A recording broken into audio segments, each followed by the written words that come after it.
शंकराय नमः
तुलसीदास सा ताहर तेरा, विजयनाथ है समय डेरा।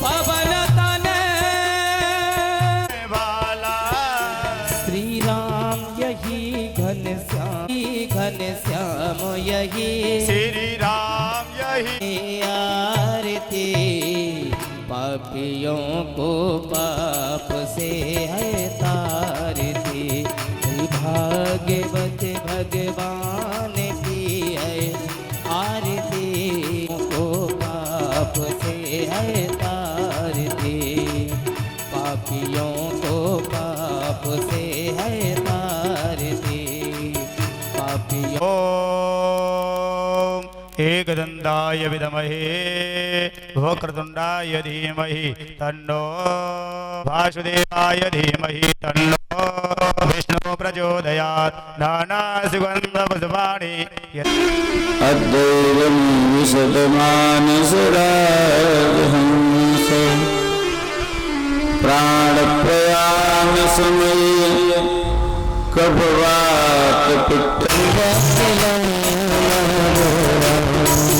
वचनं मधुरं चरितं मधुरं, वचनं मधुरं चरितं मधुरं, मधुरं वेदो मधुरो वेदो मधुरा, वेदो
सूर्य और चंद्र रूपी नेत्रों ने विचार किया ये पूतना भगवान को मारने के लिए आई है, न तो ये वैकुंठ की अधिकारिणी है और न ये स्वर्ग की अधिकारिणी है, इसलिए सूर्य और चंद्र रूपी नेत्र बंद हो गए।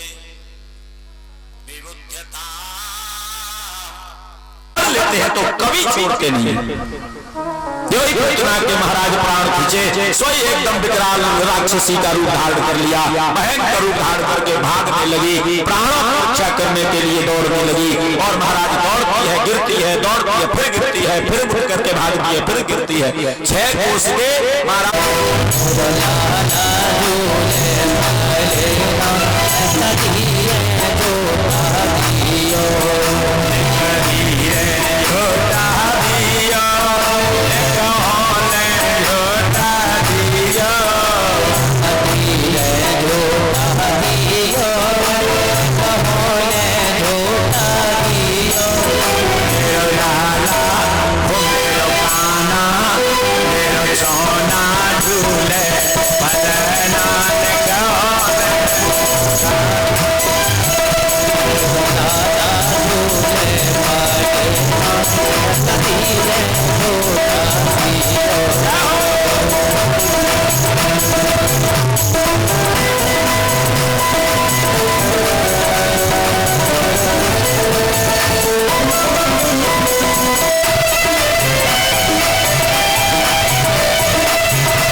राक्षस से हमारे लाला की रक्षा की।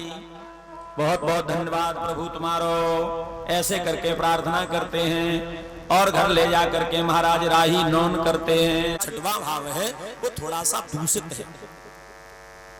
मैया यशोदा कहने लगी काय को बाबा झूठ बोल रहे हो, मेरा लाला चोरी करेगो? काहे को चोरी करेगो? कछुआ तो ना जाके घर में माखन हो। 9 लाख गायें नंद बाबा के यहाँ हमेशा रहती हैं। 9 लाख गायें। अब 9 लाख गायें जिसके यहाँ रहती हो, महाराज ब्रजमंडल के लोग और मांग मांग करके छाछ ले जाते हैं। क्या उसके घर का बालक मक्खन की चोरी करेगा? बाबा तुम झूठ बोल रहे हो। गर्गाचार्य महाराज ने कहा मैया जो लिखो है वो मैंने तुम्हें बताया है, अपनी तरफ से तो मैं कह नहीं रहा हूं। मैया यशोदा कहने लगी बाबा अब इन बातों ने तो छोड़ दो, असली बात पे आई जाओ। गर्गाचार्य जी कहने लगे असली बात का हो? मैया यशोदा कहने लगी बाबा जो बताऊ या लाला को ब्याह कैसे होगा। हर मैया की एक ही चिंता होती है, एक ही इच्छा होती है कि आजकल तो आती है तो सीधा टेटू का दबाव है, क्योंकि सास मर जाएगी मालिकी हो जाएगी।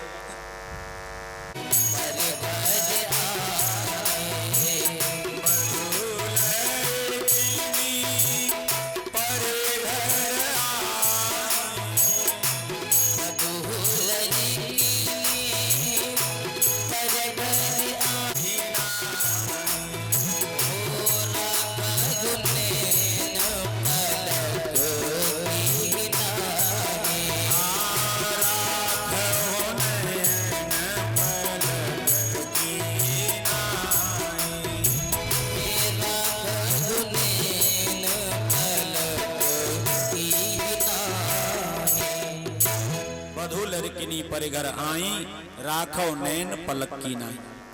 हमारे यहाँ जो बहू बन करके आई है ये दूसरे महाराज घर की बेटी है। जैसे हमारी बेटी दूसरे घर में बहू बन के जाती है वैसे ही दूसरे की बेटी हमारे यहाँ बहू बन करके आई है। इसकी रक्षा ऐसे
अरे मैंने माटी खाई होगी तो थोड़ी बहुत तो लगी होगी मोड़े में। बोले हाँ ये बात सही है बेटा, मुंह खोल पहले पर। जय का सोई कन्हैया ने महाराज मुंह खोल के दिखा दिया। और आज माटी के महाराज चक्कर में मैया ने पूरा ब्रह्मांड का दर्शन कर लिया, ब्रह्मांड का दर्शन करा दिया। जय मैया ने ब्रह्मांड को देखा, सोई घबराने लगी। भैया जी तो कोई देवी देवता लगे हैं, जाके मोड़े में तो बड़े बड़े देवी देवता हैं, पूरा ब्रह्मांड ही दिखाई दे गया। थोड़ी देर में ही मैया घबरा गई और जब घबराई सोई कन्हैया ने माया घुमा दी और जय का माया घुमाई सोई मैया भूल गई। थोड़ी देर में मुस्कुरा करके कन्हैया ने और कहा मैया मैया भूख लगी है, भूख लगी है। मैया कन्हैया को अंदर ले गई और ले जाकर के अपने हाथ से माखन खिलाने लगी। भूल गई मैया यशोदा को पूरे ब्रह्मांड का दर्शन कराया है और एक बार नहीं 2 बार महाराज दर्शन कराया है। कौशल्या मैया को तो राम जी महाराज ने एक ही बार अपनी माया का दर्शन कराया। कन्हैया ने तो 2 बार मैया यशोदा को अपनी माया का दर्शन कराया है, अपना ब्रह्म होने की अनुभूति दिलाई है। एक तो माटी के महाराज चक्कर में और एक बार कन्हैया दूध पी रहे थे। अब दूध पीते रहे और भी देवी देवता आ गए शरीर में। भाई भगवान पी रहे तो हम भी पिएंगे। बहुत देर हो गई पीते पीते। मैया ने कहा लाला बहुत देर हो गई दूध पीते, अब तो हट जा। लेकिन कन्हैया मान ही रहे थे। बार बार महाराज कर दे, बहुत देर हो गई दूध पीते पीते। मैया ने महाराज दोनों बगलियों में उंगली लगाई और जो उंगली लगाई सोई एकदम हंसी आ गया और हंसने के लिए जो मुंह खोला उसमें पूरे ब्रह्मांड का दर्शन हो गया। मैया तो घबरा गई, ये कोई देवी देवता है का, लेकिन भगवान की माया से और एकदम मैया भूल गई सब। बोलिए कृष्णचंद्र भगवान की। अब कन्हैया थोड़े और बड़े हो गए और जब बड़े हो गए तो इनकी मंडली बन गई, ग्वाल वालों की मंडली। तोष परतोष मधुमंगल श्रीधामा आदि नाम के ग्वाल वाल सब आ गए इनके साथ। और मंडली का निर्माण कर लिया और मंडली बना करके एक दिन मधुमंगल से कहने लगे, मधुमंगल जब हमारा नामकरण करवे गर्गाचार्य जी आए थे तो मैया से कहा था कि माखन की चोरी करेगा, तो जब मेरी कुंडली में ही लिखा है तो क्यों नहीं माखन की चोरी शुरू कर दूं।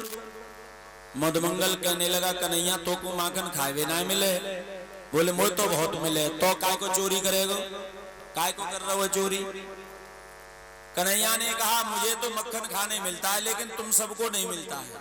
माने ब्रजवासी गाय चराते हैं, बछड़े चराते हैं, गाय की सेवा करते हैं और जो गोपियां हैं वो दूध गर्म करती हैं, औटाती हैं, जमाती हैं, फिर बिलोती हैं और मक्खन निकालती हैं।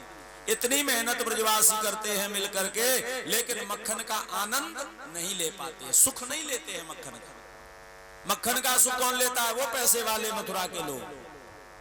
सारे मक्खन को मटकियों में बंद करके और महाराज गाड़ियों पर रख करके मथुरा जाकर के पैसे वाले लोगों को बेच आते हैं, बदले में पैसा ले आते हैं। माने घर के जो बच्चे हैं जो मेहनत करते हैं वो तो मक्खन खा नहीं पाते, उन्हें तो माखन खाने के लिए नहीं देते हैं और उन पैसे वालों को जाकर के दे देते हैं। उसका सुख पैसे वाले लोग लेते हैं पैसे के बदले।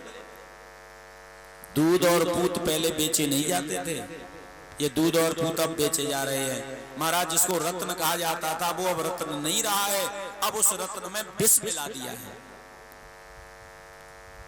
कन्हैया ने विचार किया, हम सब ब्रजवासी मेहनत करते हैं तो इस मक्खन का आनंद हम ब्रजवासी ही लेंगे, पैसे वाले लोगों को मथुरा नहीं जाने देंगे। मथुरा अब मक्खन नहीं जाएगा, क्योंकि राजी से नहीं खिलाते हैं तो राजी से खाएंगे, चोरी करके खाएंगे। कन्हैया ने ब्रजवासियों से कह दिया, ब्रजवासियों अब तुम सब तैयार हो जाओ मक्खन खाने के लिए, अब हम सब चोरी करके मक्खन खावेंगे, लेकिन मथुरा मक्खन नहीं जाने देंगे, बेचने के लिए नहीं जाने देंगे। मधुमंगल ने कहा, कन्हैया तेने पहले कबू चोरी की है? बोले नहीं। बोले पहले कबू चोरी करी ना है और पहली बार चोरी करवे जावे गो सोई पकड़ो जागो। भाई जिसने कभी चोरी नहीं की हो और पहली बार चोरी करवे जावे तो हाथ पैर कांपेंगे और कांपेंगे सोई पकड़ो जाओ। पहले हाथ साफ करो। सारे ब्रजवासी लोग कन्हैया के साथ में हैं, मक्खन की चोरी अपने घर में ही महाराज हाथ साफ कर रहे हैं।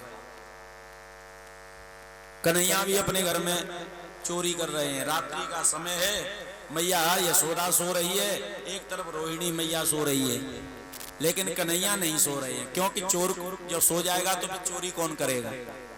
कन्हैया खड़े हुए पलंग से नीचे कूदे और जहां माखन की मटकी रखी है वहीं पहुंच गए। वहां एक दीपक जल रहा है, उस दीपक की उजाले में मक्खन की मटकियों को खोला और खोल करके महाराज खाने लगे। अब खाने लगे तो चप चप की आवाज, और रात्रि का समय, रात्रि में तो महाराज थोड़ी आवाज भी ज्यादा सुनाई देती है, और फिर माताओं की नींद, कहीं भी चूहा आठ खटको कर दे माताएं सोई जग जाती हैं। जो ही चप चप की आवाज भई सोई मैया यशोदा की आंख खुल गई और कहने लगी, बहन रोहिणी मोए ऐसा लगे कोई बुलैया आए के माखन खाए रही है। रोहिणी मैया जगी और जग करके महाराज जाने लगी मक्खन ठीक करने, माने देखने शायद बुलैया आकर के खा तो नहीं रही है। जो ही रोहिणी मैया गई उधर, कन्हैया को पता चल गया कि रोहिणी मैया आ रही है। कन्हैया ने क्या किया कि जो दीपक जल रहा था महाराज उस दीपक की ही और जोत को बंद कर दिया, और जो ही दीपक बंद हुआ सो अंधेरा हो गया। एक खंबे की आड़ में खड़े हो गए। रोहिणी मैया चारों तरफ अंधेरे में कछु होंगा सूती घूम घाम करके पहुंच गई और कहने लगी, बहन मोए लगे बिल्ली आई तो है लेकिन चली गई, अब कोई दिक्कत नहीं, कोई परेशानी नहीं, तुम सो जाओ आराम से।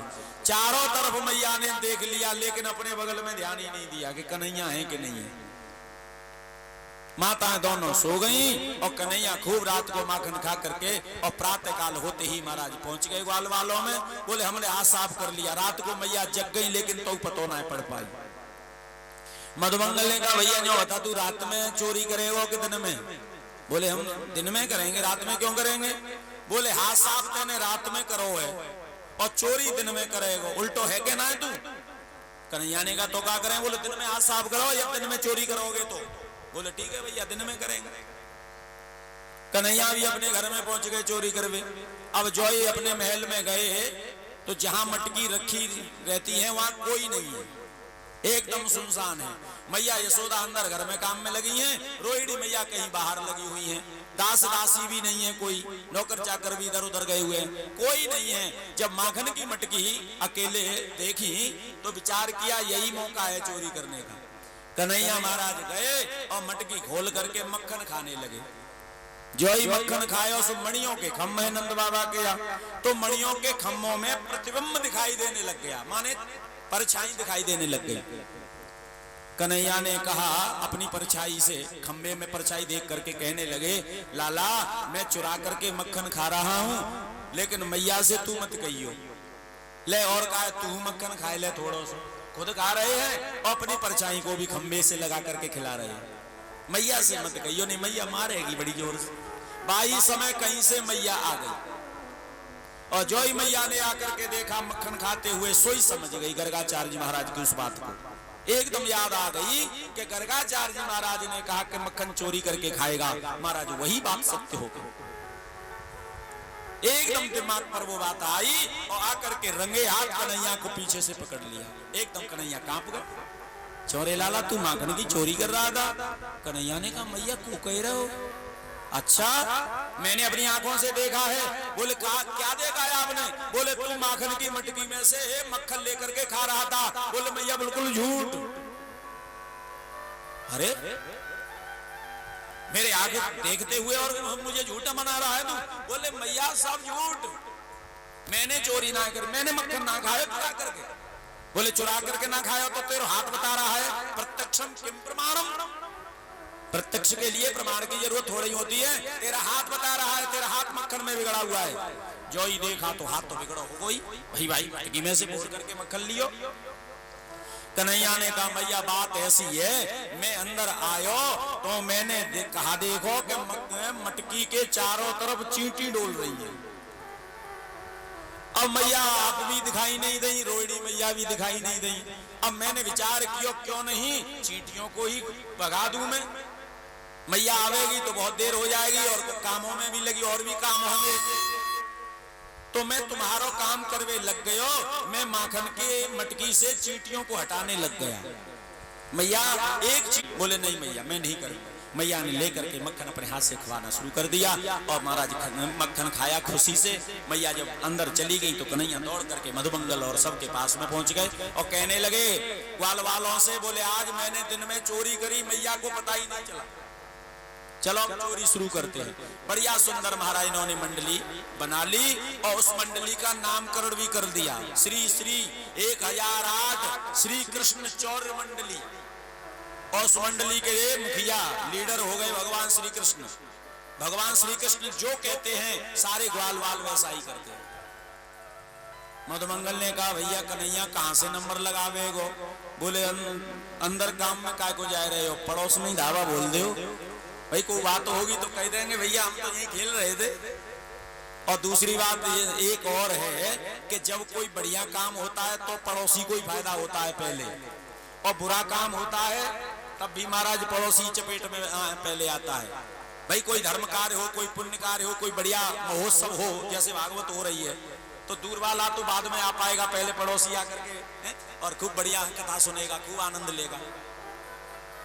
और यदि कहीं झगड़ा हो गया तो पुलिस आवेगी ना तो पहले पड़ोसी को खटकावेगी, उठो तुम्हें पता है तुम्हारे पड़ोस में झगड़ा हो गया, लड़ाई हो गई है, कैसा दुष्ट हुआ तो जीवन बहुत नरक बन जाएगा, तो पड़ोसी बढ़िया होना चाहिए। तो कन्हैया कहने लगे मधुमंगल दूर काय को जा रहे हैं, पड़ोस में ही दावा बोलते हैं। बोले ठीक है।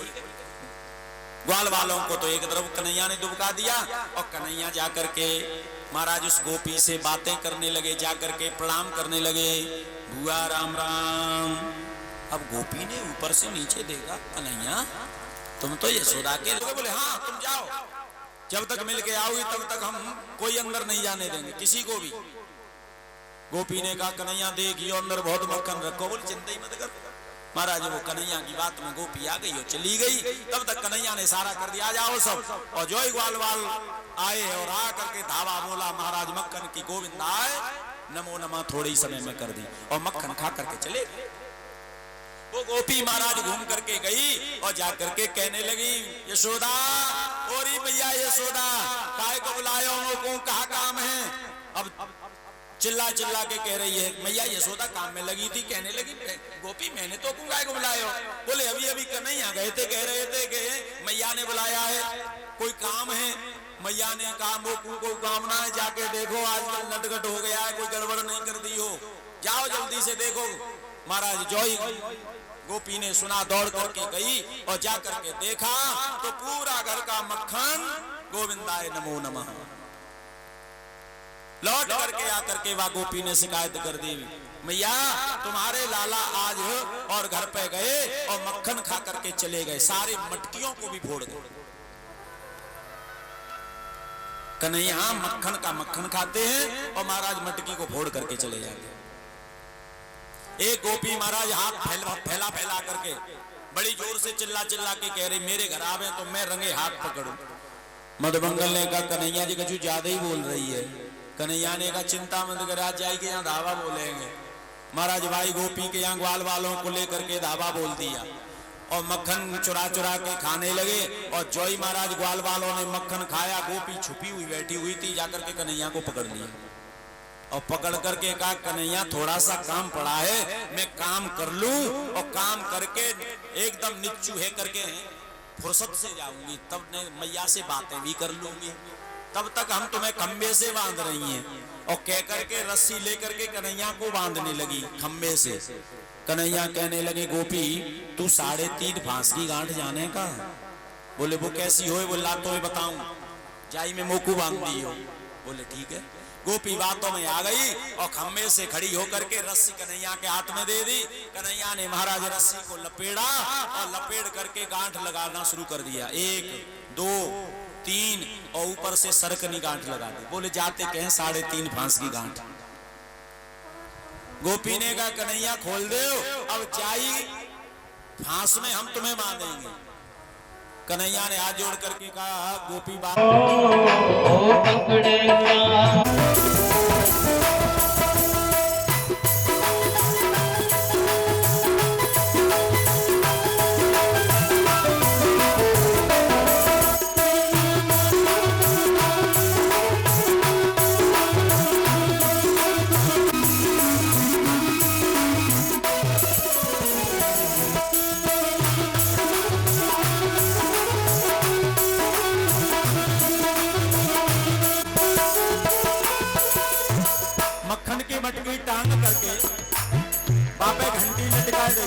और घंटी लटका करके एक तरफ जा करके छुप गई और भगवान को बुलाने लग गई। सुनी सखी की फिर श्याम चोरी करने घर आया, करने घर आया। सुनी फिर श्याम चोरी करने आया।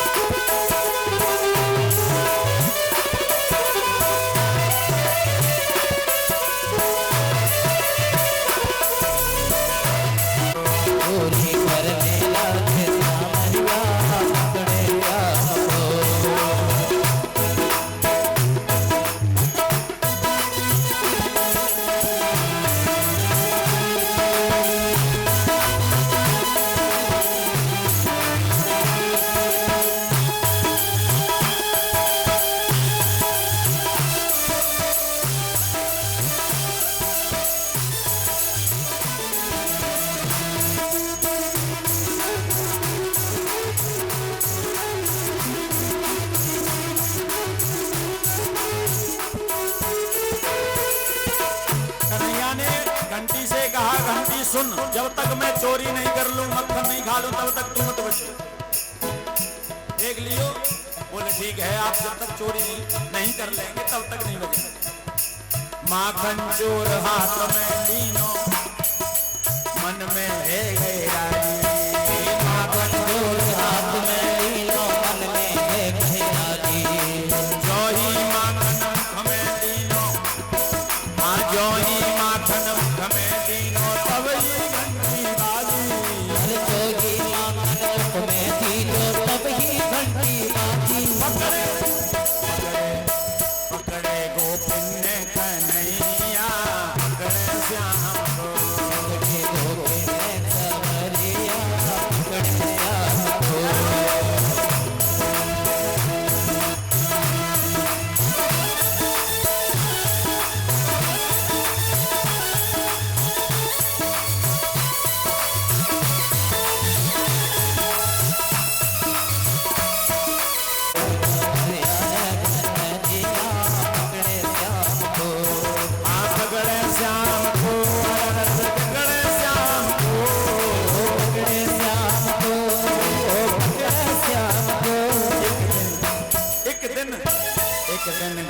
सब जुड़निया पकड़े श्याम को, वालिया सब जुड़निया पकड़े श्याम को, वालन सब जुड़निया पकड़े श्याम को, वालिया सब जुड़निया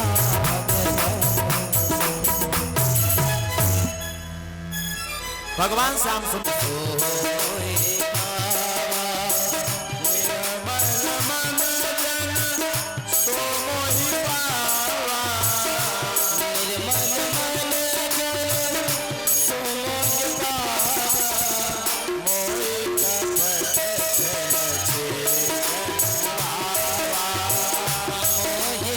मैया अब मैं चोरी नहीं करूंगा। कहते हैं राजन परीक्षित, भगवान ने दामोदर लीला की है। दाम कहते हैं रस्सी को और उदर कहते हैं कमर को, माने जिनके कमर में रस्सी हो। भगवान मैया ने भगवान को एक दिन उखल से बांध दिया। इसका मतलब यह है कि गोपी दूध को ठीक नहीं कर सकती थी। दूध से गोपी हाथ नहीं लगा सकती है कोई। क्यों? क्योंकि जिस दूध का भोग कन्हैया लगाते हैं वो दूध केवल अपने हाथ से मैया ही औटाती है, मैया ही ठंडा करती है, मैया ही जमाती है, मैया ही और दही मिलोती है। मक्खन अपने हाथ से निकाल करके देती है कन्हैया को। क्यों? क्योंकि कन्हैया जिस मक्खन का भोग लगाएगा वो मक्खन शुद्ध होना चाहिए, पवित्र होना चाहिए। और वो दूध भी कोई साधारण नहीं है। वो दूध भी महाराज जीता जागता एकदम सत्य है। वो जो दूध है वो पद्मगंधा नाम की गाय का दूध है। उसी दूध का भोग लगाते हैं कन्हैया, बाकी और किसी भी गाय का दूध नहीं पीते हैं। और उस दूध को केवल मैया ही हाथ लगा सकती हैं। जब वो दूध चूल्हे पर गर्म होने के लिए रखा है तो दूध ने विचार किया, जब भगवान मैया का ही दूध पी करके अपना पेट भर लेंगे तो मैं भगवान की सेवा में काम ही नहीं आऊंगा, मैं भगवान की सेवा में भी नहीं आऊंगा। भाई भगवान दूध मैया का पी करके पेट भर लेंगे, मेरी कोई जरूरत ही नहीं है। तो जब भगवान की सेवा में मैं नहीं जा सकता हूं, भगवान की सेवा में यदि मेरा प्रवेश नहीं होगा, भगवान की सेवा में यदि मैं नहीं जा पाऊंगा तो मेरा जीवन ही बेकार है। तो क्यों नहीं मैं अपना अग्नि में जाकर के और नष्ट हो जाऊं। तो दूध उफनने लग गया। और जब दूध उफनने लगा तो गोपी दौड़ करके जा रही है मैया को ठीक कर, मैया को कहने के लिए। और मैया दौड़ करके दूध को जाकर के ठीक करती है। क्यों? क्योंकि मैया ने विचार किया यदि दूध उफन करके जल गया, नष्ट हो गया, बाहर निकल करके फैल गया तो कन्हैया फिर दूध कौन सा पिएंगे। और दूध नहीं कन्हैया के लिए रहेगा तो फिर कन्हैया भूखे रहेंगे। इसलिए मैया कन्हैया के लिए ही दूध ठीक करने के लिए दौड़ करके गई है। भगवान की लीला जो होती है वो एकदम सत्य लीला होती है। मैया जाकर के दूध ठीक करती है और दूध ठीक करके आई, आ करके देखा तो मटकी फूटी पड़ी है, सारा दही आंगन में फैल गया। मैया ने देखा, क्रोध आ गया, डंडा लेकर के कन्हैया को डांटने लगी। चौरे कन्हैया तेने मटकी फोड़ी है? कन्हैया कह ले नहीं मैया मैंने ना फोड़ी। अच्छा, और तो यहाँ कोई है ही नहीं, तू नहीं फोड़ी है। डंडी लेकर के कन्हैया को मारने के लिए दौड़ रही है, आगे आगे कन्हैया और पीछे पीछे मैया। देखिए देवता लोग दर्शन कर रहे हैं। धन्य है भगवान जिनकी भ्रकुटी विलास से केवल थोड़ी सी भ्रकुटी, थोड़ी सी भौं टेढ़ी कर दें सोई महाराज प्रलय हो जाती है। आज भगवान को वही मैया और डंडी से मारने के लिए दौड़ रही है और भगवान डर के मारे भाग रहे हैं। क्या लीला है भगवान की। दौड़ते दौड़ते दौड़ते दौड़ते मैया थक गई और थक गई तो डंडा को पटक दिया और कहा अब तो मैं बस थक गई हूं, मैं बैठ करके सहता रही हूं, विश्राम कर रही हूं। लाला तू फिर कभी आवेगा तो को पकड़ करके मैं मारूंगी, जरूर मारूंगी। तूने बहुत बड़ी गलती की है, मेरी ददिया सास के जमाने की मटकी को बोल दिया, मैं छोड़ूंगी नहीं तुझे। जब तुझे भूख लगेगी तब तो आवेगा। ऐसा कह करके मैया बैठ गई और मैया बैठ गई तो कन्हैया भी बैठ गए। थोड़ी देर तक मैया बैठी रही बैठी रही बैठी रही। डंडा को महाराज फेंक दिया, सांटी को फेंक दिया। अब थोड़ी देर के बाद मैया धीरे से खड़ी हुई और जाकर के पीछे से कन्हैया को पकड़ लिया।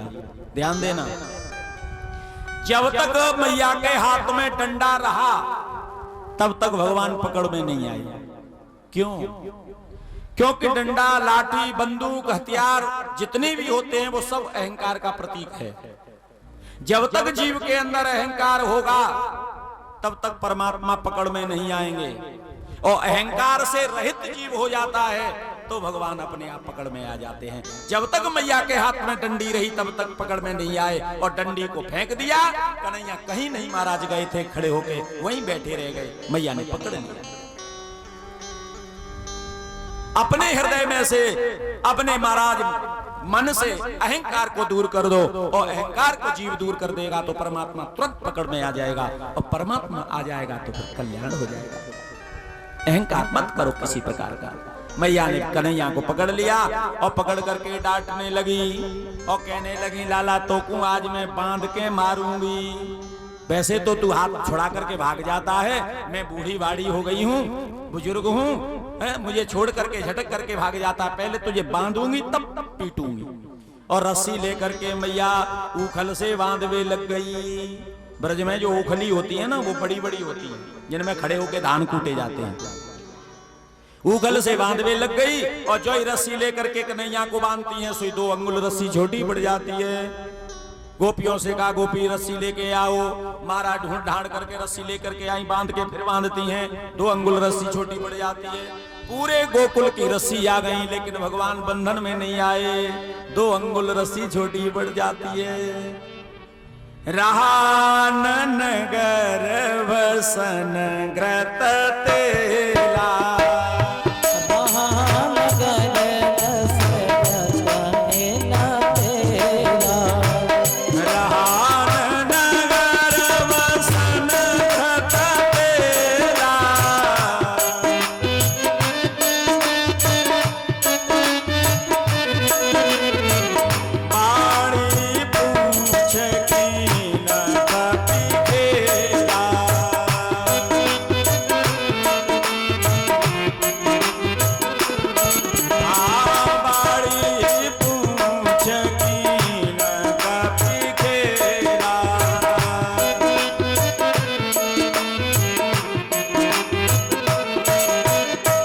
जैसे लंका में हनुमान जी महाराज ने खेल किया, वैसे ही यहाँ गोकुल में भगवान श्री कृष्ण ने लीला कर दी।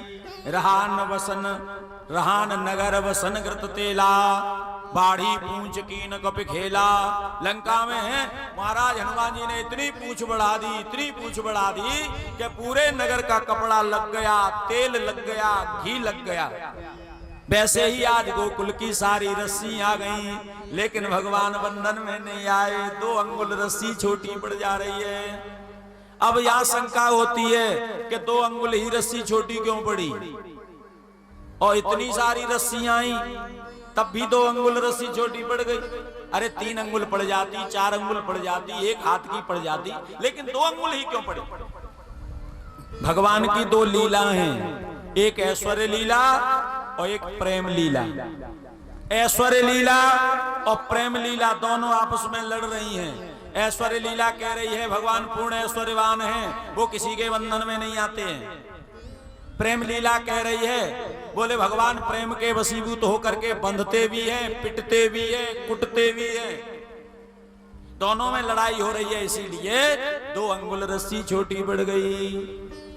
जब बहुत देर हो गई बंधन में, कन्हैया नहीं आए, थक गई, तब राधा रानी से कहा जाकर के बरसाने में, राधा रानी रस्सी लेकर के आओ, कन्हैया को बांधना है। राधा रानी महाराज रस्सी लेकर के आई, और वो कौन सी रस्सी है? जिस रस्सी से राधा रानी गौदोहन करती है, गाय को बांध करके और गाय धोती है महाराज, वो रस्सी लेकर के आई। और राधा रानी ने आकर के महाराज जो ही बांधा, सोई भगवान बंधन में आ गए।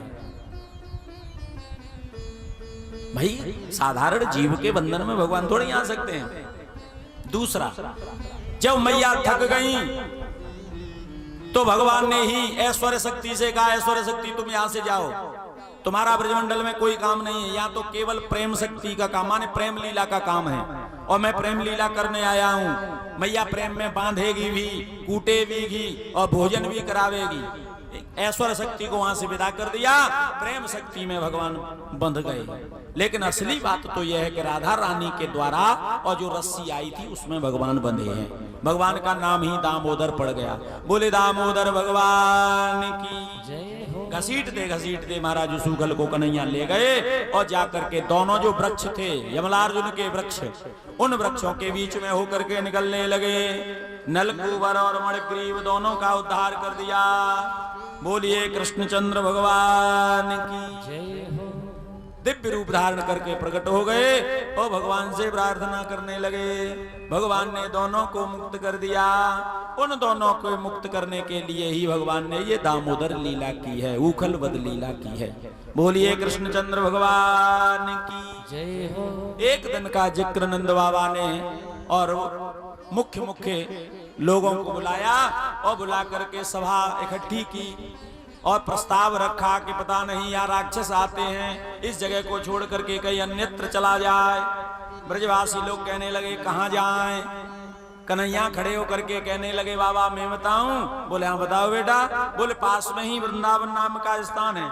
वनम वृंदावनम नामा पश्यव्यम नव काननम गोप गोपी गवाम सेव्यम पुण्याद्रतृण विरुधम। पास में ही वृंदावन नाम का स्थान है, नहीं हो तो वृंदावन में चले। वृंदायाम समूहानि यस्य वृंदावन, वृंदायाम समूहानि भक्तान रक्षयति यस्य वृंदावन। वृंदा कहते हैं तुलसी को। जहां तुलसी का वन होता है, जहां भक्तों की रक्षा होती है, जहां भक्तों को आनंद मिलता है, वही महाराज पवित्र स्थान है जिसका नाम है वृंदावन। वृंदावनम गोवर्धनम यमुना पुलिनानि च वीक्षासीदुत्तमा प्रीति राम माधवयोर्नृप। एक श्रीधाम वृंदावन, एक गोवर्धन पर्वत और जमुना मैया, ये उसी जमाने की है जब भगवान ने लीला की है, भगवान ने अवतार लिया है, उसी जमाने की। वृंदावन जो है वो भगवान का निजी धाम है। वृंदावन को कोई साधारण तीर्थ मत समझना। एक बार का जिक्र भगवान ने प्रयागराज को तीर्थों का राजा बना दिया। प्रयागराज कहते हैं ना, तीर्थों का राजा प्रयाग को बना दिया तो प्रयागराज को अहंकार हो गया। अहंकार हो गया तो सभी तीर्थों को अपने यहां बुलाया, सभी तीर्थ आए, वृंदावन नहीं गया। जब वृंदावन नहीं गया तो प्रयागराज ने भगवान से जाकर के कहा भगवान आपने मुझे तीर्थों का राजा बनाया है। बोले हाँ। बोले मैं जो कहूंगा वो तीर्थ करेंगे। बोले हाँ। बोले मैं दंड भी दे सकता हूं। बोले हाँ। क्यों नहीं, गलती करेंगे तो दंड भी दे सकता है। बोले तो मैंने सभी तीर्थों को बुलाया, अपने यहाँ आनंद अलग से होगा क्योंकि मन से पूजा करने का विधान है। कलयुग कर ये परम प्रतापा और मानस पुण्य हो ही नहीं पापा। कलयुग में मानसिक पूजा का बहुत बड़ा विधान है। चलिए श्रीधाम वृंदावन में और वृंदावन धाम में आनंद लेते हैं। मन चल रे वृंदावन धाम, राधे राधे गाएंगे। मन चल रे वृंदावन धाम, राधे राधे गाएंगे। मन चल रे वृंदावन धाम, राधे राधे गाएंगे। मन चल रे वृंदावन धाम, राधे राधे गाएंगे। कि श्यामा श्यामा गाएंगे, राधे राधे गाएंगे। श्यामा श्यामा गाएंगे। राधे राधे गाएंगे। बने जहीं बिगड़े काम, राधे राधे गाएंगे। मन चले रे गाएंगे।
चराने लग गए, क्योंकि संग के ग्वाल बाल बछड़े चरा रहे हैं। तो कन्हैया ने कहा बाबा मैं भी बछड़े चराऊंगा। बछड़े चराने के लिए जाते हैं तो बकासुर नाम का राक्षस आ गया। भगवान ने महाराज की एक चोंच को पकड़ा और पकड़ करके महाराज ऊपर कर दिया। गोविंदाय नमो नमः, जय जयकार होने लगी। बोलिए कृष्णचंद्र भगवान की। राजन्ना जगरम चर्म शुष्कम वृंदावने धूतम। कंस ने अजगर को महाराज भेज दिया अघासुर को, जाकर के रास्ते में बैठ गया, मुंह खोल करके ऐसा लग रहा है कि किसी गुफा में, और बड़ा सुंदर दरवाजा है जिसमें लाल लाल जो जीव है वो महाराज मेटी बिछी हुई है। ब्रजवासी विचार करने लगे, जा गुफा में संत महात्मा बैठे तपस्या कर रहे होंगे, चलो देखते हैं। कन्हैया ने पीछे से मना भी किया, भैया जाना मत अंदर, लेकिन ग्वाल बाल कहां जाम मानने वाले हैं, सीधे बात करते हुए घुस गए। बछड़े भी घुस गए, कन्हैया भी पीछे से महाराज घुस गए, और जो ही कन्हैया आए सोई उसने अपना मुंह बंद कर लिया, और मुंह बंद किया सोई ग्वाल बाल छटपटाने लगे। कन्हैया बचाइयो, कन्हैया बचाइयो, जो ही जोर से चिल्लाने लगे। सो कन्हैया ने अपना रूप बढ़ाना शुरू कर दिया, और ऐसा रूप बढ़ाया अघासुर की गोविंदाय नमो नमः हो गई। बोलिए कृष्णचंद्र भगवान की। ये बात ब्रजवासियों ने 1 वर्ष के बाद अपने घर में जाकर के करी। 1 वर्ष के बाद परीक्षित जी ने कहा, गुरुदेव 1 वर्ष तक कहां रहे ग्वाल बाल? सुखदेव जी महाराज कहते हैं, अघासुर को मार करके ब्रजवासी बछड़ों को आगे लेकर के जाते हैं। ब्रजऊ कसाम बहुतितम बभुवा क्रीड गहुवरम। बछड़ों को लेकर के आगे जाते हैं, जंगल में चराते हुए एक वृक्ष के नीचे बिठा दिया, और ग्वाल बाल कहने लगे, कन्हैया भूख लगी है। कन्हैया ने कहा, ब्रजवासियों भूख लगी है तो अपने अपने कलेऊ को खोलो और खाओ। माने बगल में टोसा और किसका भरोसा। भाई जब ग्वाल बाल बछड़े चराने जाते थे ना, तो घर वाले उन्हें कलेऊ दे देते थे। ब्रज में जाको छाक कहो करें, छाक। कन्हैया ने कहा, जब तुम छाक लाए हो तो खोल करके खा लो। लेकिन कन्हैया उस दिन नहीं ले गए थे। क्यों? क्योंकि बलराम जी नहीं गए थे। बलराम जी क्यों नहीं गए थे? क्योंकि भगवान को अघासुर को मारना था, इसलिए बलराम को साथ नहीं ले गए। ब्रजवासियों ने कहा, कन्हैया तू तेरे लिए तो छाक है ही नहीं, तू तो लाया ही नहीं है, तो कहां से करेगा?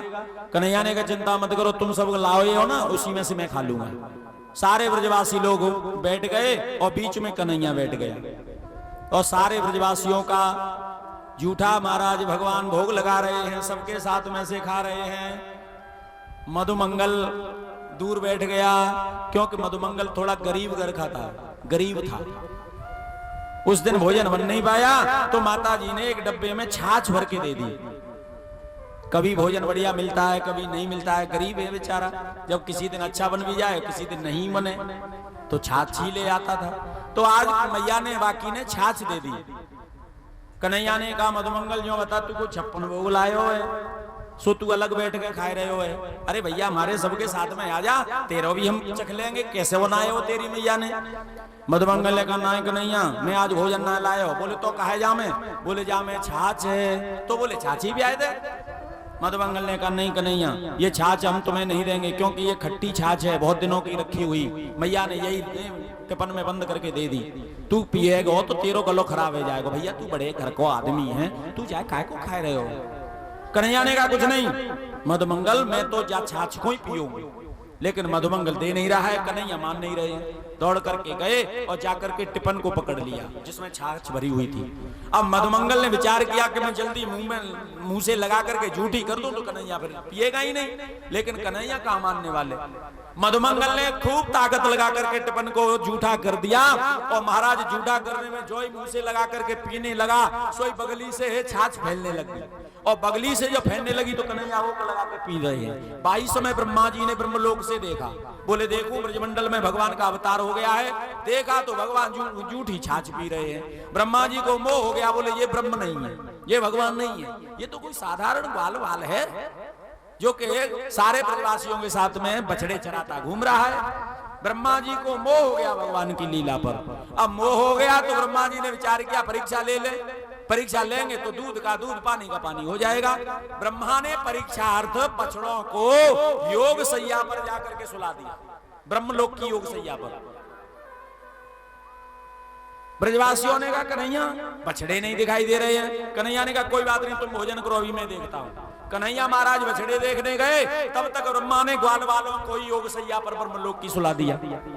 लौट करके आए तो ग्वाल वाल भी नहीं। नेत्र बंद करके कन्हैया ने देखा, सोई समझ गए कि ब्रह्मा जी को मेरी लीला पे मोह हो गया है, इसलिए योग की सैया पर जाकर के सुला दिया है। भगवान ने कहा कोई बात नहीं है। आज भगवान श्री कृष्ण मुस्कुराते हुए और महाराज रूप धारण करते हैं। यावत वत्सक वत्सपाल्क वपुर्यावत करांग्राधिकम यावद यष्टि विशाल वेणु दल सिग यावद विभू सांबरम यावत शील गुणाभिधा कृतिवजो यावत विहारादिकम सर्वं विष्णुमयं गिरोंग वदज सर्वस्वरूपौ बभू। भगवान ही महाराज ग्वाल वाल बन गए। यावत वत्सक वत्सपाल बपुर यावत माने भगवान ही बछड़ा बन गए, भगवान ही ग्वाल वाल बन गए, भगवान ही लकुटिया बन गए, भगवान ही कमरिया बन गए, सब कुछ भगवान ही। सर्वम विष्णुमयम गिरोंग वदज, पूरा ब्रजमंडल आज भगवान से ही महाराज पूर्ण हो गया, माने भगवान से ही सुशोभित हो रहा है, क्योंकि सब भगवान ही बने हुए हैं। और जैसे रोज जाते थे वैसे ही घर में जा रहे हैं। उन ग्वाल वालों की जो माँ है वो अपने बच्चों से बहुत प्रेम करने लग गई हैं। भोजन कराते समय, जल पिलाते समय, शयन कराते समय ऐसा लग रहा है कि अपने बच्चों को ही देखती रहे। उन बछड़ों को देख करके गाय भी महाराज बहुत स्नेह करने लग गई। दूसरे दिन चरने के लिए बछड़े जाते हैं, ग्वाल वाल चराने के लिए जाते हैं, तो महाराज ऐसा लग रहा है कि जाए नहीं। वो ब्रज गोपियां अपने बच्चों को भेजना ही नहीं चाहती हैं। गाय भी बछड़ों को महाराज नहीं जाने दे रही हैं, रमा रही हैं, तुरा रही हैं। क्यों? क्योंकि साक्षात भगवान है भैया, भगवान से कौन स्नेह नहीं करेगा। रोज की तरह और ग्वाल वाल बने हुए भगवान जा रहे हैं बछड़े चराने के लिए।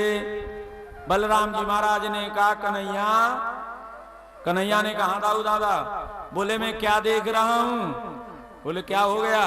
बोले जिधर देखता हूं उधर तू नजर आ रहा है। बछड़े को देखता हूं तो तू दिखाई दे रहा है, ग्वाल वाल को देखता हूं तो तू दिखाई दे रहा है, क्या बात है। कन्हैया ने कहा दाऊ दादा, हमारी लीला पर ब्रह्मा जी को मोह हो गया है, और मोह हो गया है तो वो परीक्षा ले रहे हैं। ग्वाल वालों को, बछड़ों को, सबको योग सैया पे सुला दिया है, तो मैंने ही रूप धारण कर लिया है। सब में आज भगवान ही है, ग्वाल वालों में, बछड़ों में, सब में भगवान। ब्रह्मा जी ने विचार किया, देखें तो सही वो गोप बालक क्या कर रहा होगा। ब्रह्मलोक से आकर के देखा तो जैसे ग्वाल वाल योग सैया पर सुलाए थे वैसे ही ग्वाल वाल नीचे क्रीड़ा कर रहे हैं, खेल रहे हैं आपस में। और जैसे बछड़े योग सैया पर सुलाए वैसे ही बछड़े नीचे घूम रहे हैं। सोई ब्रह्मा जी समझ गए कि ये भगवान है, ये ब्रह्म है। जो ही ब्रह्मा जी को पता चला, एकदम ब्रह्मलोक से ग्वाल वालों को, बछड़ों को लेकर के आए और आकर के स्तुति करने लगे। नौमीढ्यते भ्रवपुषे तडिदंबराय गुंजावतंस परिपेक्षल सन्मुखाय वन्यस्रजे कवल बेत्र विषाण वेणु लक्ष्मण श्रिये मृदुपदे पशुपांगजाय। ब्रह्मा जी महाराज स्तुति कर रहे हैं। नौमिंढते विरवपुषे तडिदंबराय गुंजावतंस परिपिक्षल सन्मुखाय। हे प्रभु, हे गोविंद, हे बालकृष्ण, हे कन्हैया, मैं समझ नहीं पाया आपके रूप को देख करके, लेकिन आपका ऐसा अद्भुत रूप है। कितना बढ़िया मोर पक्ष, मोर पंख आपके सर पर शोभायमान हो रहा है, कितना सुंदर पीतांबर है। हे पशुपांगज, मैं आपकी स्तुति करता हूँ। ब्रह्मा जी भगवान को पशुपांगज कहते हैं। पशुपांगज माने पशुओं की जो रक्षा करते हैं उनको पशुपांगज कहते हैं। लेकिन इसका दूसरा अर्थ है, पशु माने नंद बाबा, और नंद बाबा के मित्र वसुदेव, वसुदेव के अंगज भगवान श्री कृष्ण, क्योंकि चतुर्थी विभक्ति का प्रयोग है ना, अंगजाय। अंगज कहते हैं पुत्र को। नंद बाबा के पुत्र तो है नहीं, नंद बाबा के अंगज तो है नहीं। तब यहाँ विद्वान अर्थ करते हैं कि पशुप माने नंद बाबा और नंद बाबा के मित्र वसुदेव और वसुदेव के अंगजाय माने उनके पुत्र भगवान श्री कृष्ण। ब्रह्मा जी ने पशुपांगज महाराज कह करके संबोधित किया है। उन वसुदेव जी महाराज के पुत्र वासुदेव भगवान के लिए नमस्कार है। वसुदेव अपत्यम यस्य स वासुदेवः। ब्रह्मा जी कह रहे हैं प्रभु गलती हो गई मुझसे। जैसे कोई बालक गर्भ में होता है और मां को चरण मारता है, गर्भ में बालक छटपटाता है तो वही चरण मां के उदर में लगता है, तो मां उस पर क्रोध नहीं करती है, मां उसी जगह हाथ रख करके और प्रसन्न होती है मन ही मन, और मन ही मन प्रसन्न होकर के उस बालक को दीर्घायु का वरदान देती है। मेरा बालक दीर्घायु हो, मेरा बालक लंबी उम्र का हो, और प्रसन्नता महाराज हृदय में होती है। वैसे ही मैं प्रभु आपका गर्भस्थ शिशु हूँ, मैं आपसे प्रार्थना करता हूँ जैसे वो माँ अपने बालक पर कृपा करती है वैसे ही प्रभु आप कृपा करना। मुझसे गलती हो गई। 40 श्लोकों में ब्रह्मा जी ने स्तुति की है लेकिन भगवान ने कुछ नहीं कहा, कुछ नहीं बोले। और जब नहीं बोले तो ब्रह्मा समझ गए भगवान नाराज है, जल्दी से 2 परिक्रमा दे करके चले गए। परीक्षित जी ने कहा गुरुदेव नारायण की तो 4 परिक्रमा होती हैं, ब्रह्मा जी 2 परिक्रमा ही देकर के क्यों चले गए? सुखदेव जी महाराज कहने लगे परीक्षित ब्रह्मा जी समझ गए थे कि भगवान नाराज हैं, और कोई बड़ा आदमी नाराज हो तो उसके सामने ज्यादा समय तक नहीं रहे। ज्यादा समय तक रहोगे सामने तो कोई न कोई महाराज बिजली गिर सकती है, आघात गिर जाएगी, कोई न कोई दंड जरूर मिल जाएगा। इसीलिए पहले से ही ओझल हो जाओ आंख से, और ओझल हो जाओगे थोड़ी देर के बाद में फिर कुछ नहीं रहेगा। जितना बड़ा आदमी क्रोधित होता है ना उतना ही ठंडा भी महाराज जल्दी होता है बड़ा आदमी। छोटा आदमी की आदत है कि महाराज क्रोध बहुत देर तक रुके, नहीं बड़े आदमी को क्षण मात्र के लिए क्रोध आता है, ज्यादा नहीं आता है। ब्रह्मा जी 40 श्लोक में स्तुति करके 2 ही परिक्रमा करके भाग गए। क्यों? क्योंकि भगवान ज्यादा नाराज थे। ऐसा समझ करके ब्रह्मा जी चले गए लेकिन कुछ नहीं कहा। ग्वाल वालों को छोड़ गए। ग्वाल वाल महाराज आज अपने घर जा रहे हैं। ऐसा लग रहा है कि हम भोजन करके सो गए थे और सो करके अब जाग करके शाम को जा रहे हैं। इतने समय में 1 वर्ष हो गया था। 1 वर्ष के बाद अपने घर में जाकर के कहा कि कन्हैया ने अघासुर को मार करके हमारी रक्षा की है। बोलिए कृष्णचंद्र भगवान की। सुखदेव जी महाराज कहते हैं राजन परीक्षित एक दिन का जिक्र, सारे ब्रजवासी लोगों की इच्छा हुई कि हम ताड़ के फल खावें। अब कन्हैया बड़े हो गए ना, और बड़े हो गए हैं तो गाय चराने के लिए जाते हैं। बछड़े केवल एक वर्ष तक चराए हैं, 1 वर्ष तक। उसके बाद में फिर गौचारण करने जाते हैं। कन्हैया ने भी कहा बाबा से, बाबा मैं भी गाय चराने जाऊंगा। नंद बाबा ने कहा नहीं लाला तू गाय चराने नहीं जाएगा, भाई तेरे यहाँ नौकर चाकर लगे हैं वो चराएंगे। बोले नहीं, मेरे संग के सखा गाय चराने जाते तो मैं भी जाऊंगा। कन्हैया जिद करने लगे। कार्तिक शुक्ल पक्ष की अष्टमी को कन्हैया को महाराज गौचारण के लिए भेज दिया। बड़ा शुभ मुहूर्त में, इसीलिए उसको गोपाष्टमी कहते हैं। भगवान का नाम ही गोपाल पड़ गया। गौपाल यति यश स गोपाल। बोले गोपाल भगवान की जय। कन्हैया गाय चराने के लिए जाते हैं नंगे पैर। मैया यशोदा ने कहा लाला नंगे पैर क्यों जाते हो? जूते पहन के जाया करो, खड़ाऊ पहन के जाया करो, कांटा लग जाएगा, कंकड़ लग जाएगा। कन्हैया ने कहा मैया हमारी गायें जब जूता नहीं पहनती हैं तो मैं क्यों पहनूं? धन्य है भगवान को, गाय जूते नहीं पहनती हैं तो मैं भी नहीं पहनूंगा। जब तक गाय भगवान ने चराई है तब तक नंगे पैर जंगल में जाकर। इतने भगवान गौ के महाराज सेवक थे, गौ की बहुत सेवा करते थे। और भगवान जिन गाय की सेवा करते थे उन गाय के लिए अवतार धारण करते थे। महाराज वही गाय आज दर दर पर भटक रही है, दर दर पर अपमान हो रहा है। ये क्या है? यही तो कलयुग है। गाय की सेवा करनी चाहिए क्योंकि गाय के अंदर 33 कोटि देवता निवास करते हैं। गाय की सेवा से देवताओं का महाराज सेवा का फल प्राप्त होता है। भगवान गौचार करने के लिए जाते हैं और वो ताड़ के महाराज बगीचा दिखाई दिए। बहुत बड़े ताड़ के वृक्ष हैं जिसमें ताड़ के फल लगे हुए हैं लेकिन कोई खा नहीं सकता है। क्यों? क्योंकि महाराज एक वहां धेनुकासुर नाम का राक्षस है, गधा के रूप में रहता है। ब्रजवासियों की इच्छा हुई कन्हैया ताड़ के फल खाने हैं, बोले खाने हैं तो चलो। कृष्ण बलराम दोनों साथ में ले करके ब्रजवासी लोग जा रहे हैं और ताड़ के महाराज वृक्षों में उठा उठा करके पत्थर मारने लगे ब्रजवासी। जो ही ब्रजवासियों ने पत्थर मारे सोई महाराज वो धेनुकासुर आ गया गधा के रूप में। कौन दुष्ट है जो मेरे वृक्षों में मार रहा है, मैं एक भी फल नहीं खाने दूंगा। भगवान ने कहने कहते तो आ जा। महाराज वो मारने के लिए आया, सोई भगवान भी मारने के लिए आगे बढ़ रहे हैं, फेंट कसने लगे।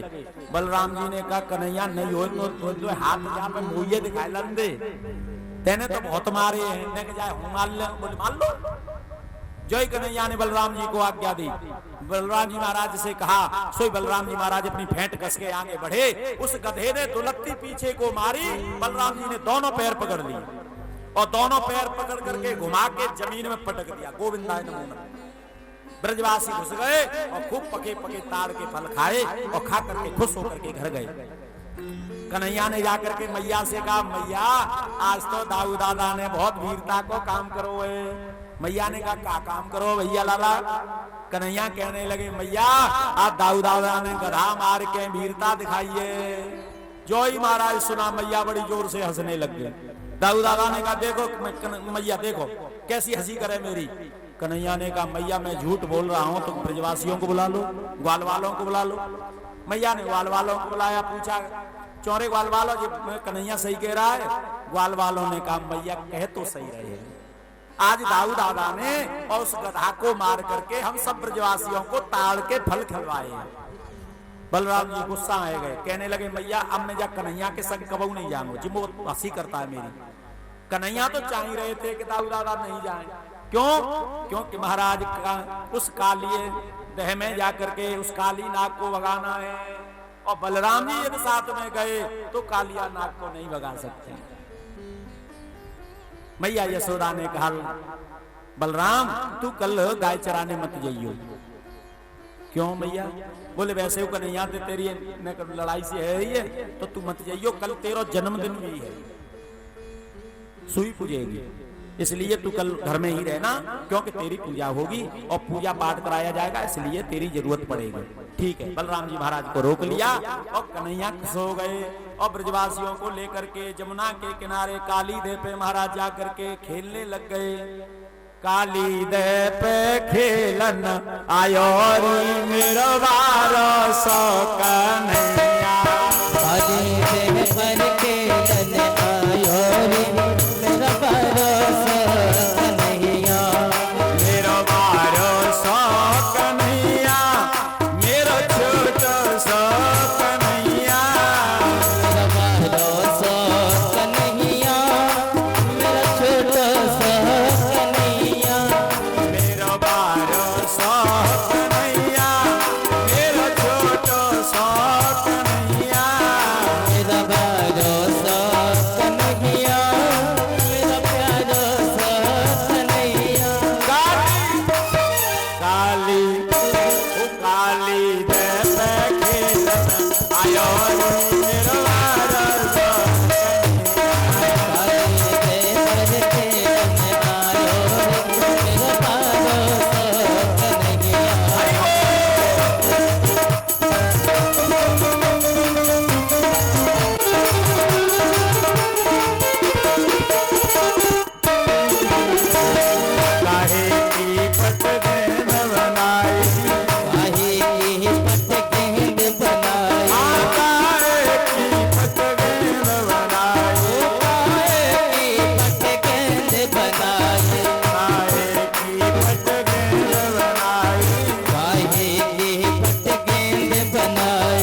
कन्हैया कालीदेव पे महाराज पहुंच गए और कंदुक क्रीड़ा करने लगे। खेल कालियाना के फन पे भगवान खड़े थे।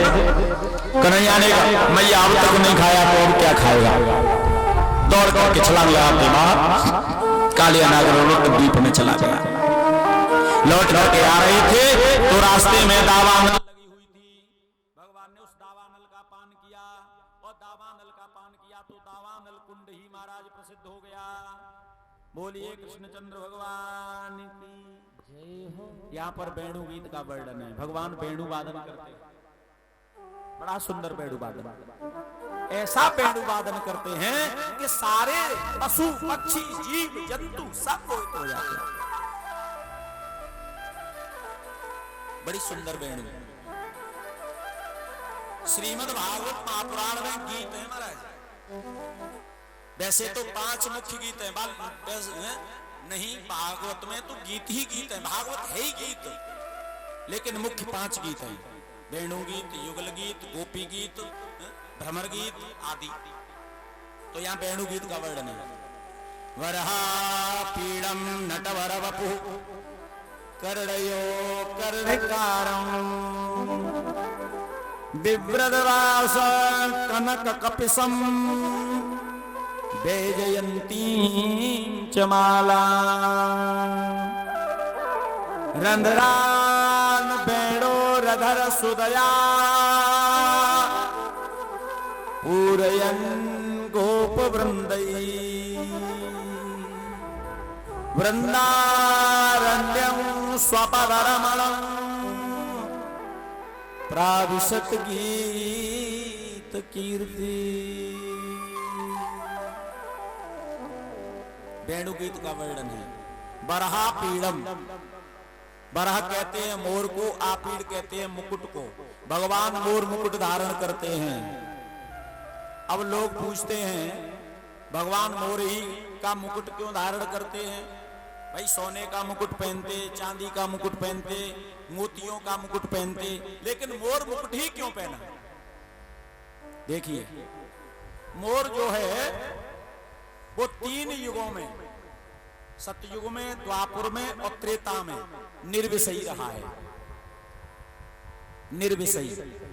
जब मोर निर्विषयी था, विषय नहीं करता था, जब निर्विषयी मोर था तो भगवान योग योगेश्वर हैं, और जब योग योगेश्वर हैं तो मोर को निर्विषयी देख करके उसके पवित्र पंख को अपने हृदय, अपने सर पे धारण किया है, क्योंकि मोर निर्विषयी है। कलयुग में तो महाराज विषयी हो गया है। इसे एक ऋषि का सांप लगा हुआ था। एक ऋषि तपस्या कर रहे थे, तो जब तपस्या कर रहे थे तो आकर के विघ्न कर रहा था। ये बार बार बाग लगा रहा था, बार बार, और बार बार बाग लगा रहा था तो उनका ध्यान भंग हो जाता था। जब जब ध्यान लगाने बैठे तब तक बाघ बोलने लगे, और बोले सो ध्यान भंग हो जाए। क्रोध आ गया। मैं साफ देता हूं कि तू कलयुग में जाकर के विषयी हो जाएगा, जा, तू मुझे ध्यान नहीं लगाने दे रहा है। वही मोर को सांप लगा हुआ है, लेकिन 3 युगों में ये निर्विषयी था, इसीलिए मोर का पंख भगवान ने धारण किया है। दूसरा भाव, जब रामावतार भगवान ने धारण किया तो दंडकारण्य में गए थे। तो दंडकारण्य वन में जब रह रहे थे तो भगवान कुटिया भूल गए। देखिए क्या लीला है भगवान की, भगवान भी कुटिया भूल जाते हैं। जब कुटिया का मार्ग भूल गए तो मोर वहां जा रहा था, मोर आगे आगे भगवान को ले जा रहा था, कुटिया पर पहुंचा दिया।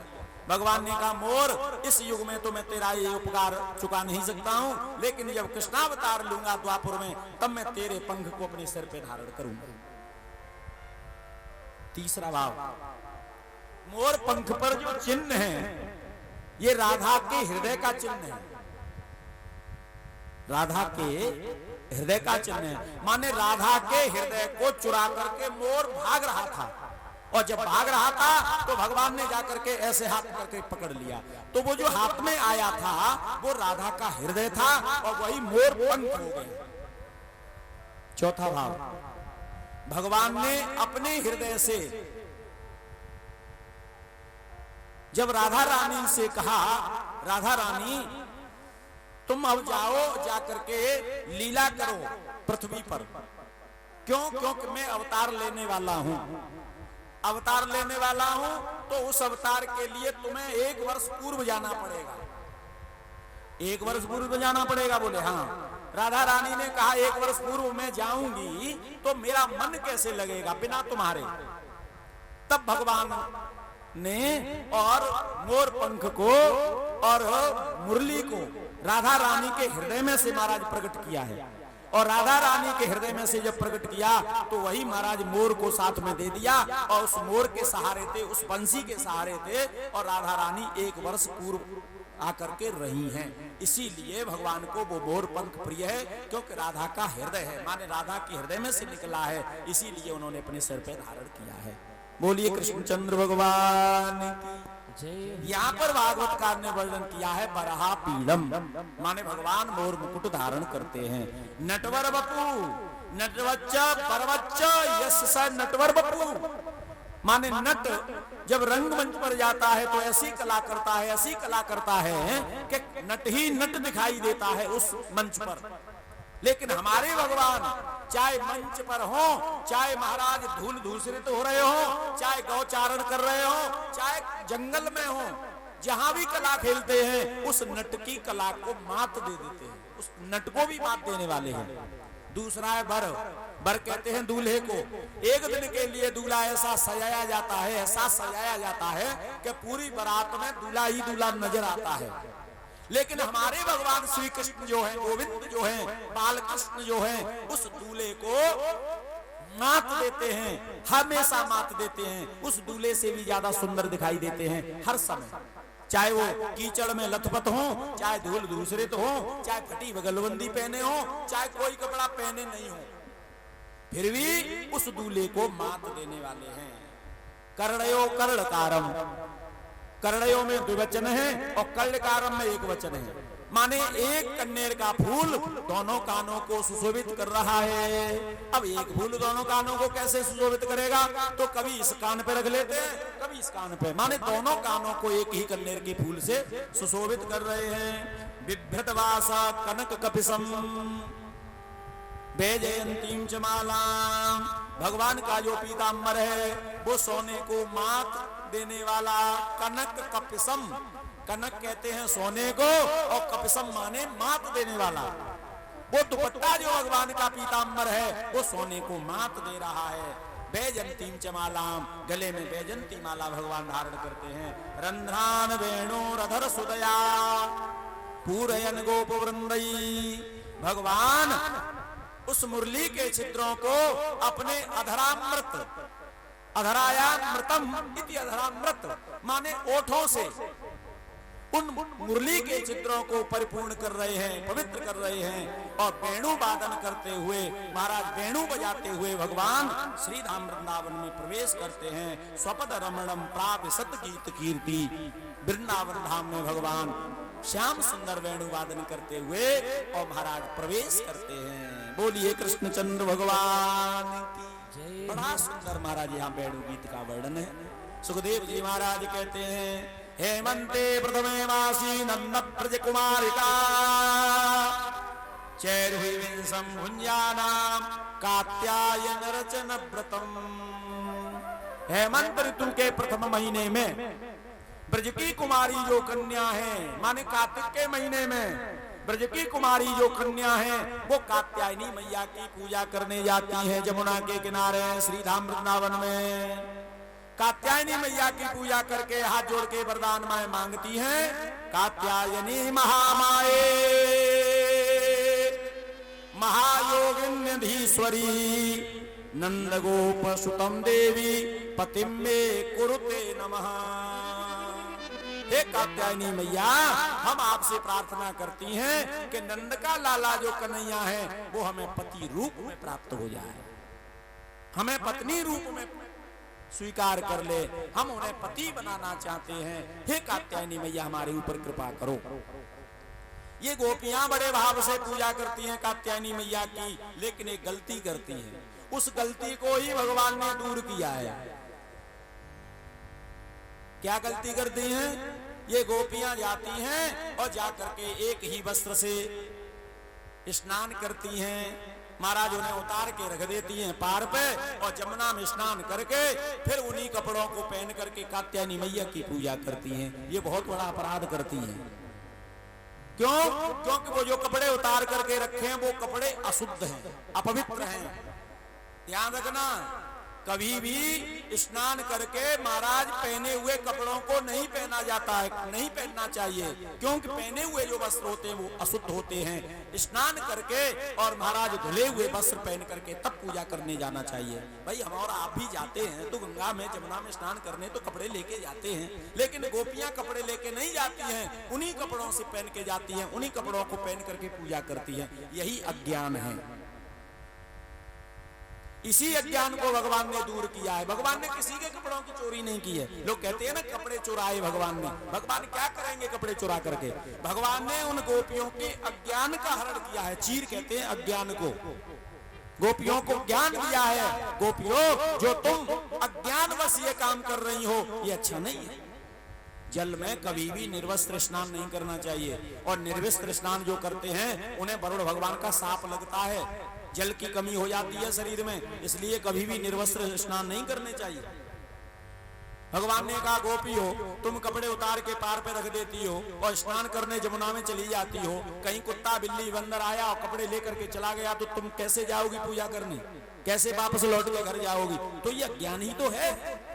उस अज्ञान का भगवान ने महाराज हरण किया है। इसीलिए भगवान का ये जो चरित्र है उसे चीर हरण कहते हैं। चीर कहते हैं अज्ञान को। भगवान का नाम ही चीर चोर पड़ गया। बोले चीर चोर भगवान की जय हो। ये जो चीर हरण की लीला है ना, ये लीला हमको महारास लीला में ले जाती है। ध्यान रखना, चीर हरण लीला को जो समझ लेता है, क्योंकि गोपियों ने भगवान से कहा था प्रभु हम आपको पति रूप में प्राप्त करना चाहती हैं, यही हम कात्यायनी मैया से मांगती हैं। भगवान ने कह दिया गोपियों मैं तुम्हें पति रूप में अभी प्राप्त नहीं हो सकता हूँ, मैं तुम्हें पत्नी अभी नहीं बना सकता हूँ। बोले तुम कब बनाओगे? बोले उसके लिए तुम्हें प्रतीक्षा करनी पड़ेगी। शरद पूर्णिमा की रात्रि को जब मैं महारास करूंगा तब तुम सब आ जाना, तुम्हें मैं पत्नी रूप में स्वीकार कर लूंगा। उस महारास लीला का संकेत यहाँ भगवान ने दिया है। और महारास लीला जो समझ लेता है महाराज वो तो दिव्य संत योगी महापुरुष होता है। और वो शुरुआत कहां से होती है? चीरहरण लीला से। भगवान की लीला पर कभी उंगली नहीं उठाना चाहिए, कभी शंका नहीं करना चाहिए। और जो भगवान की लीला पर शंका करता है महाराज वो नष्ट हो जाता है। संशय आत्मा विनश्यति, जो संशय करता है महाराज उसका विनाश हो जाता है। क्योंकि कर्तुम समर्थ प्रभु, ये तो भगवान है, कुछ भी कर सकते हैं। इसलिए कभी भी लीला पर उंगली नहीं उठानी चाहिए। आगे 24 ऊपर कृपा करते हैं भगवान, और कृपा करते हुए महाराज सबको आनंद देते हैं। बोलिए श्री कृष्णचंद्र भगवान की। एक दिन का जिक्र, भगवान कृष्ण और बलराम दोनों घूम रहे थे। इन्होंने क्या देखा? भगवान पितत्रैव बलदेवेन संयुता अपश्यन् वसन गोपान इंद्र याग कृतोद्यमान। पूरे ब्रजमंडल में महाराज पकवान बनाए जा रहे हैं घर घर।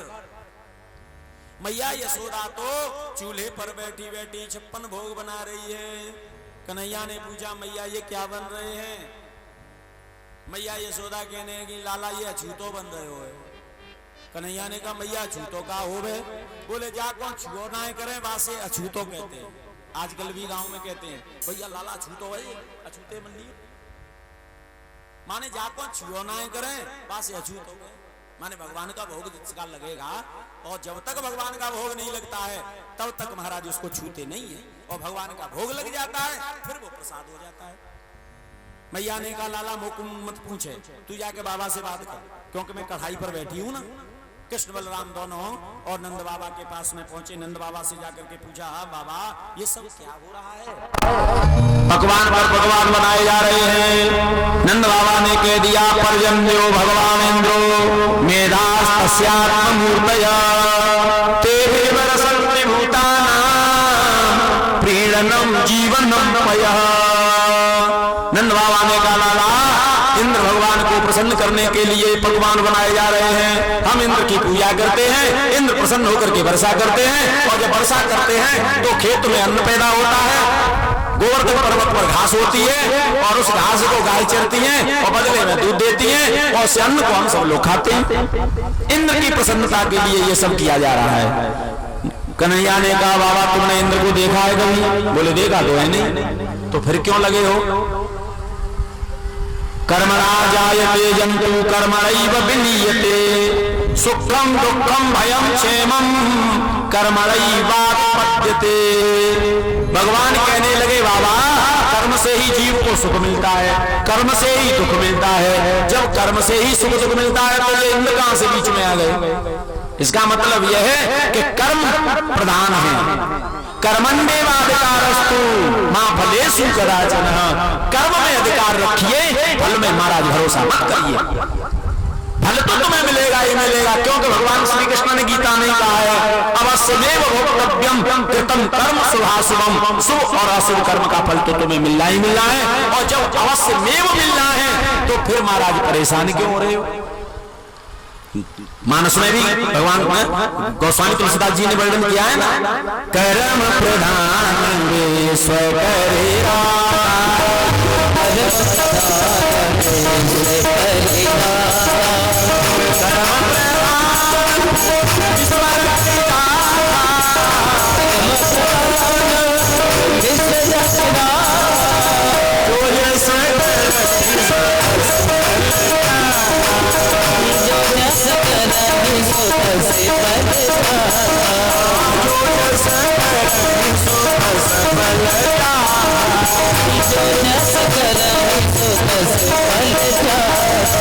कर्म प्रधान विश्व करे राखा, जो जस करहि सो तस बल चाखा। कन्हैया ने कहा बाबा कर्म के अनुसार सुख दुख मिलता है। नंद बाबा ने कहा भैया लाला तेरी बात हमारी समझ में तो आ ना है, तू क्या कहना चाहता है? कन्हैया ने कहा बाबा इंद्र को तुमने कभी देखा नहीं है और पूजा करने लगे हैं। मेरे भगवान को आप देख भी सकते हो, मेरे भगवान की पूजा तो तुमने छोड़ दी है। माने मेरे भगवान की तो तुम पूजा करते नहीं हो और बाकी पूजा करते हो। जो मेरा भगवान तुम्हारी रक्षा करता है, हमेशा रक्षा करता है, उसने बहुत रक्षा की। पूतना को मारा, तृणावर्त को मारा, सकदासुर को मारा, घासुर को मारा, बकासुर को मारा। बाबा नहीं हो तो अब की बार हमारे भगवान की पूजा कर लें, और हमारे भगवान की पूजा करोगे तो वो प्रसन्न हो जाएंगे। बोले तुम्हारे भगवान कौन है? बोले गिरिराज महाराज, जिनके ऊपर गाय चलती हैं, बछड़े चलते हैं और वही गाय हमको दूध देती है। तो क्यों नहीं और हम गिरिराज बाबा की पूजा करें, जिस पर हमारी गाय चरवे जाती हैं, तो कम से कम वो प्रसन्न रहेंगे। तो हमारी गाय चरेंगे और गाय चरेंगे तो दूध देंगे। बाबा गिरिराज बाबा ने हमको स्वप्न दिया था और स्वप्न में कहा था कि ब्रजवासी मेरी पूजा तो करते नहीं है, मेरे ऊपर गाय चराते हैं और पूजा करते हैं भाई इंद्र की, तो मैं अब इस ब्रजमंडल को छोड़ के चला जाऊंगा। बाबा यदि गिरिराज महाराज चले गए तो हमारी गाय कहां चरेंगी? नंद बाबा ने कहा भैया मेरी घर की पंचायत तो है ना, भैया लोग वहां ब्रजवासी मान यहाँ तो देख लो। बोले बाबा बुला के कह दो। ब्रजवासियों को मुख्य मुख्य महाराज बुलाया और मुख्य मुख्य ब्रजवासियों से कहा, सभी ब्रजवासी लोग मान गए। बोले कोई बात नहीं, कन्हैया के रात तो कि हम गिरिराज बाबा की पूजा करते हैं, माने कन्हैया के देवता की पूजा करते हैं। बोले तो ठीक है। सारे ब्रजवासी लोग महाराज मान गए और पकवान बनाए थे महाराज, वही पकवान गाड़ियों में रख करके गिरिराज बाबा की कलेटी में जा रहे हैं। चलिए गिरिराज बाबा की पूजा भगवान के साथ में करेंगे। मैं तो गोवर्धन को जाऊं मेरे वीर नाय माने मेरा मन,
सुन करके मुंह में पानी आ गया होगा।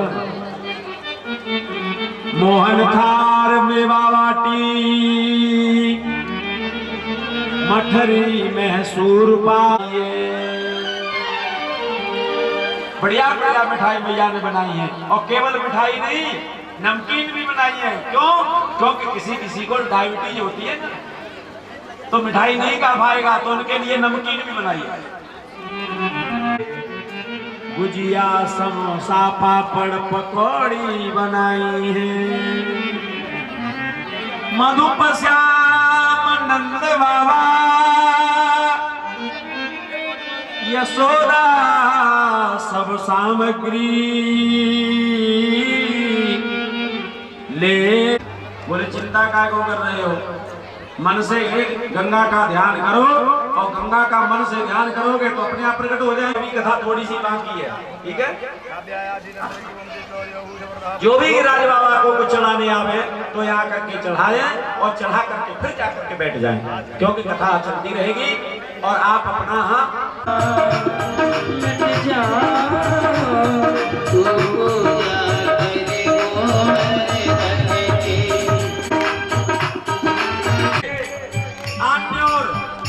आन्योर को पार करते हुए जा रहे हैं। जनता का जत्था जयकारा लगाता हुआ कहाँ पहुंच रहा है? पूछरी के लोठा पर। पूछरी के लोठा की आगे पुछरी को लोठा है, आगे पूछरी का लोटा है, आगे पुछरी को लोठा है, आगे पूछरी को लोटा है।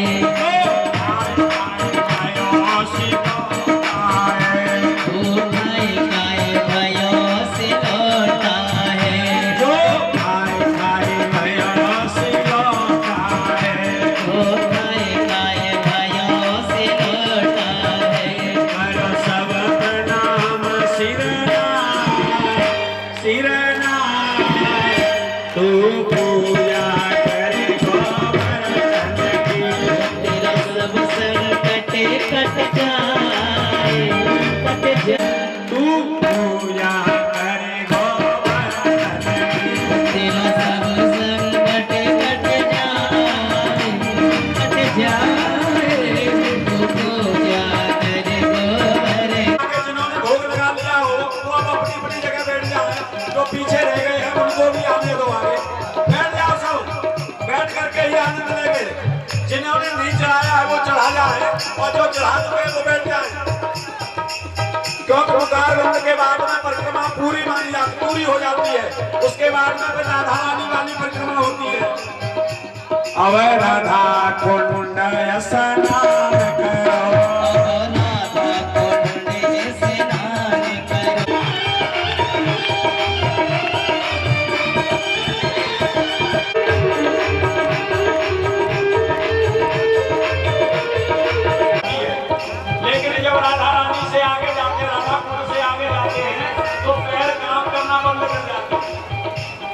चला नहीं जाता, थक जाते हैं।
गिरिराज के शरण में राधा की भक्ति पाए जा गिरिराज की शरण में गिरिराज की शरण में गिरिराज के लोग मुख्य मुख्य सामान लेकर के पहुंच गए। गिरिराज की तलहटी में पहुंच रहे हैं, सोई भगवान ने पीछे ही रोक दिया, भैया यहीं रुको, को खींच लेता हूँ वो अपने शरीर में धारण कर लेता हूँ। जितने भी राक्षस आए उन राक्षसों की शक्ति को मैंने खींच लिया और खींच के अपने शरीर में धारण करके बाई शक्ति सेवा को मार देता हूँ। तो मैंने तुम सबकी शक्ति को योग के माध्यम से खींच करके अपने शरीर में धारण कर ली है। ब्रजवासी लोग कहने लगे ले कर लो बात, तभी हम आजकल ढीले ढीले फिर रहे हैं, ताकत तुझे ले फिर रहा हुआ है। ब्रजवासियों को आनंद भगवान देते हैं, खुशी देते हैं। कछु माखन को बल बढ़ो कछु गोपन करी सहाय, श्री राधे की कृपा से गिरवर लियो उठा। कछु माखन खाने से बल बढ़ा, कछु बाल वालों ने सहायता की, लेकिन असली बात तो यह है कि राधा रानी की कृपा से गिरिराज पर्वत को उठाया है। राधा रानी की कृपा से गर्ग संहिता में कथा आती है, जब गिरिराज पर्वत भगवान ने उठाया था तो राधा रानी भगवान को एक दृष्टि से देख रही थी, एकदम टकटकी लगा था। मैया यशोदा की दृष्टि पड़ गई। मैया यशोदा अब तो ब्रजमंडल बह गया होगा, महाराज आज्ञा दे दी मेघों को हट जाओ सब। जो ही मेघ हटे प्रकाश हुआ, ब्रजवासियों ने कहा कन्हैया बादल छट गए हैं, गिरिराज पर्वत को रख दे। बोले ठीक है तो तुम बाहर निकलो। सारे ब्रजवासी बाहर निकले, कन्हैया ने धीरे से गिरिराज पर्वत को रख दिया। वहां स्तुति करता है विशुद्ध सत्वम तव धाम शांतम तपोमयम ध्वस्तरजस्तमस्कमं मायामयोयम गुण संप्रवाहो न विद्यते ते ग्रहणानुबंध। इत्र ने आकर के भगवान की स्तुति की है। और महाराज बहुत कम श्लोकों में, ब्रह्मा जी 40 श्लोकों में स्तुति करके गए थे, कुछ नहीं कहा भगवान ने ब्रह्मा जी से। भक्तों को भगवान से मिला देता है वो महाराज बहुत प्रिय होता है। इंद्र ने भगवान के भक्तों को भगवान से मिला दिया था, इसलिए इंद्र को हृदय से लगा लिया, क्षमा कर दिया और प्रसन्न हो गए। और ब्रह्मा ने भगवान के बाल बालों को भगवान से दूर कर दिया था, इसलिए ब्रह्मा से कोई बात नहीं थी। आज सुरभि गाय के द्वारा भगवान का अभिषेक हुआ। ब्रजवासियों ने कहा कन्हैया जी को है पगड़ी वालों। कन्हैया लगे चौरेंद्र तेरी वर्षा कराई। इंद्र कांप रहा है, हाथ जोड़ के प्रार्थना का गलती हो गई। बोले गलती हो गई, पता है कन्हैया को कितना परेशान हुई है। गिरिराज पर्वत को उठाया था 7 दिन, छोटी सी